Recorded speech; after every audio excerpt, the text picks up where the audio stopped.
Welcome to new TV Telugu. ఏపీలో రైతాంగం ఎదుర్కొంటున్న సంక్షోభంతో పాటు ఏపీ హక్కులు సాధన కోసం పార్లమెంట్లో పోరాడాలని వైఎస్ఆర్సీపీ అధినేత జగన్ ఎంపీలకు సూచించారు. ఈ నెలలో పార్లమెంట్ సమావేశాలు కానున్న విషయం తెలిసిందే. సమావేశాల్లో అనుసరించాల్సిన వ్యూహంపై తాడేపల్లిలోని క్యాంపు కార్యాలయంలో సమావేశమయ్యారు.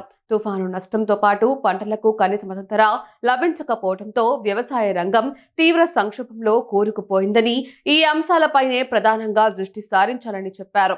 మోంతా తుఫాను కారణంగా కోస్తా జిల్లాలో లక్షల ఎకరాల్లో పంటలు దెబ్బతిన్నాయని, సర్వం కోల్పోయిన రైతులను కేంద్ర రాష్ట్ర ప్రభుత్వాలు ఆదుకోవడంలో విఫలమయ్యాయన్నారు. గతంలో తమ ప్రభుత్వం ఆర్కేబీల ద్వారా నేరుగా పంటలను కొనుగోలు చేసి మద్దతు ధర కల్పించిందని, ప్రస్తుతం ఆ వ్యవస్థను నిర్వీర్యం చేయడంలో రైతులు దళాతుల చేతుల్లో నలిగిపోతున్నారన్నారు.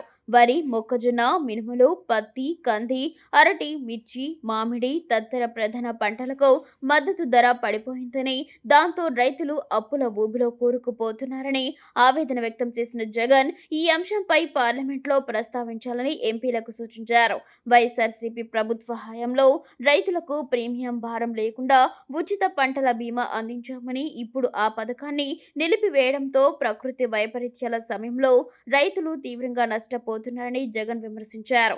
ఇన్పుట్ సబ్సిడీ కూడా అందడం లేదని, ఈ క్రాప్ నమోదును నిలిపివేయడంతో పరిహారం పొందేందుకు రైతులు అనర్హులుగా మారుతున్నారన్నారు. మిర్చి రైతులకు ఆర్థిక సహాయం చేస్తామని చెప్పి మోసం చేశారని, మామిడి రైతులను ప్రభుత్వం గాలి కొదిలేసిందని ఆరోపించారు. రాష్ట్ర వ్యాప్తంగా 18.63 లక్షలతో సహా మొత్తం లక్షల ఉపాధి హామీ జాబ్ కార్డులను రద్దు చేయడంపై ఆగ్రహం వ్యక్తం చేశారు. దాంతో కుటుంబాలు జీవనోపాధిని కోల్పోతున్నాయని, అర్హుల కార్డులను పునరుద్ధరించి పెండింగ్ వేతనాలు చెల్లించాలని డిమాండ్ చేయాలని ఎంపీలకు చెప్పారు.